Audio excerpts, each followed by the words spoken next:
বন্ধুরা, ফাল্গুনি রান্নাঘরে আপনাদের সবাইকে স্বাগত। আবারও চলে এলাম আপনাদের কাছে অন্য এক রেসিপি নিয়ে।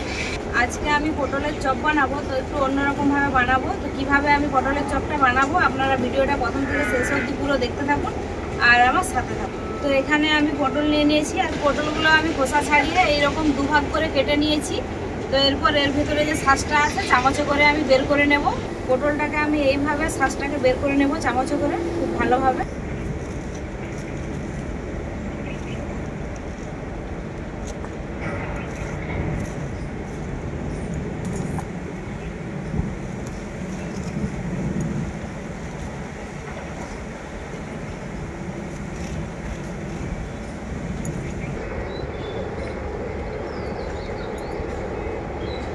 পটলগুলোর আমি সবই শাঁস বের করে নিয়েছি এরকমভাবে, প্রত্যেকটা পটলেরই। আঁচটা খুব ভালোভাবে উঠে গেছে। কড়াইটা বসিয়ে দেবো উনুনে। আমি প্রথমে পটল চপের পুর বানানোর জন্য একটা ভাজা মশলা বানিয়ে নেব। তো কী কী দিয়ে ভাজা মশলাটা আমি বানাচ্ছি আপনারা দেখে নিন। এখানে আছে কসুরি মেথি, দারুচিনি, লং, এলাচ, জায়ত্রী, জায়ফল আর গোলমরিচ, জিরে, ধনে একসাথে আমি ভেজে নেব শুকনো কড়াই।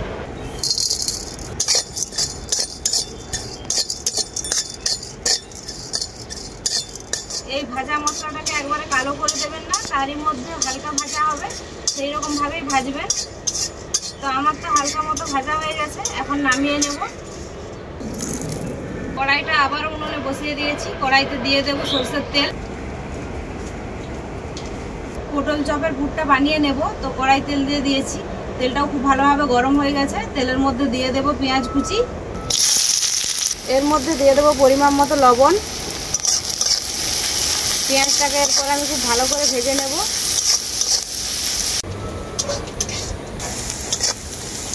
পেঁয়াজটাকে আমি খুব ভালো করে ভেজে নিয়েছি। এখন এর মধ্যে দিয়ে দেবো থেতো করা আদা। আদাটাকে একদম মিহি করে বেটে নেবেন না, থেতো করেই তারপরে এই পুরটা বানাবেন।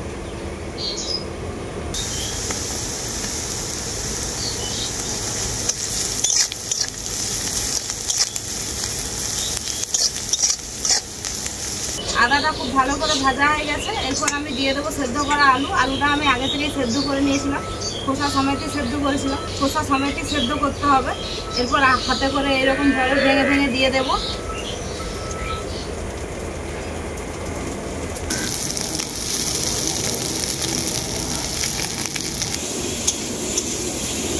এরপর আমি আলুটাকে খুব ভালো করে নাড়াচাড়া করে নেব। আলুটাকে আমি খুব ভালো করে নাড়াচাড়া করে নিয়েছি। এরপর এর মধ্যে কিছু গুঁড়ো মশলা আমি অ্যাড করব।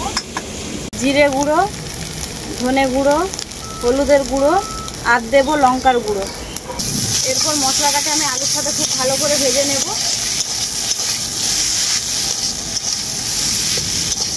মশলাটাকে আলুর সাথে খুব ভালো করে মিশিয়ে নিয়েছি। এখন যে মশলাটা শুকনো কড়াই আমি গোটা মশলাটা ভেজেছিলাম, সেই মশলাটা শিলনোড়াতে আমি খুব ভালো করে গুঁড়ো করে নিয়ে চলে এসেছি।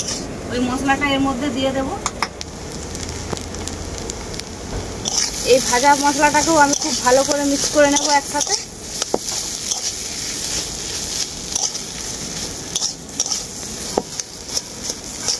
ভাজা মশলাটা দেওয়ার পরে আমি খুব ভালো করে মিশিয়ে নিয়েছি। ওই পটল চপের পুরটা এখন আমার পুরোপুরিভাবে রেডি। এখন নামিয়ে নেব। এটা নামিয়ে কিন্তু ঠান্ডা করে নিতে হবে খুব ভালো করে।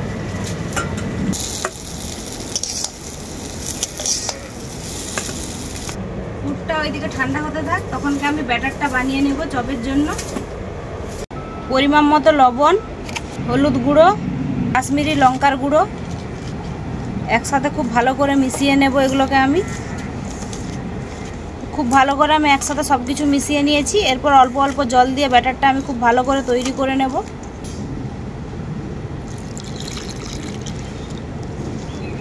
একসাথে বেশি জল দিয়ে দিবেন না, অল্প অল্প জল দিয়ে কিন্তু ব্যাটারটা মাখাবেন।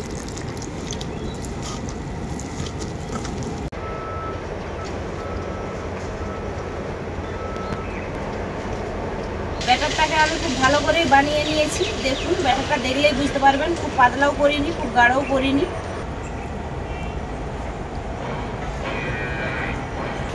সব কিছু আমি রেডি করে নিয়েছি। উনুনে আমি কড়াইটা বসিয়ে দেব।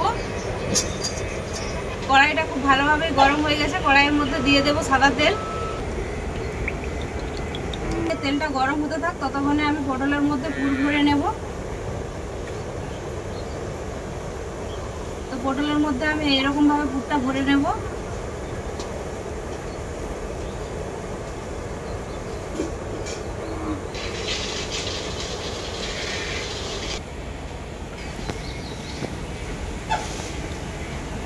পুরটা কিন্তু আমার খুব ভালোভাবেই ঠান্ডা হয়ে গেছে। ঠান্ডা হয়ে যাওয়ার পরেই কিন্তু আমি পুরটা ভরে নিচ্ছি। এরকম হাতে করে একটু ভালো করে চেপে নেবেন।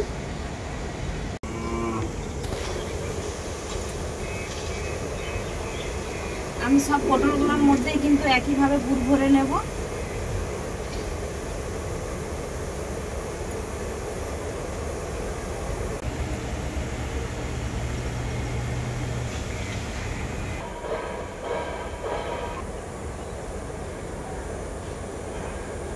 তেলটাও খুব ভালোভাবে গরম হয়ে গেছে। এরপর আমি পটলগুলো এইভাবে ব্যাটারে ডুবিয়ে ভেজে নেব।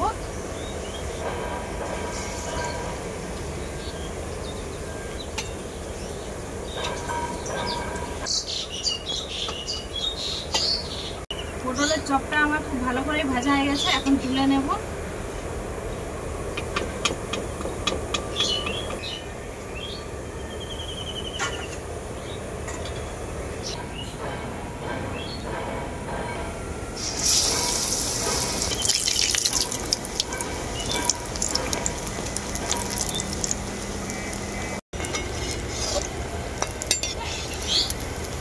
এই চপটাও আমার খুব ভালো করে ভাজা হয়ে গেছে, এখন তুলে নেব।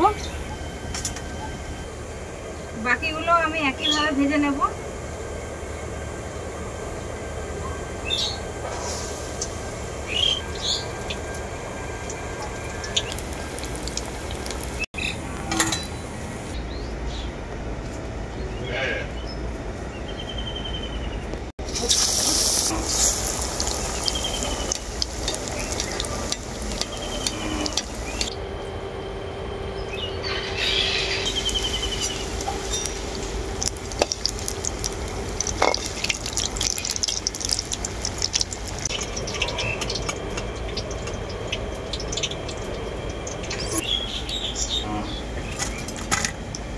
তো পটলের চপের সাথে আমরা আর কিছু নিয়ে নিই, এমনিতে পটলের চপ নিয়ে বসে গেছি, শুধুই খেয়ে নেব।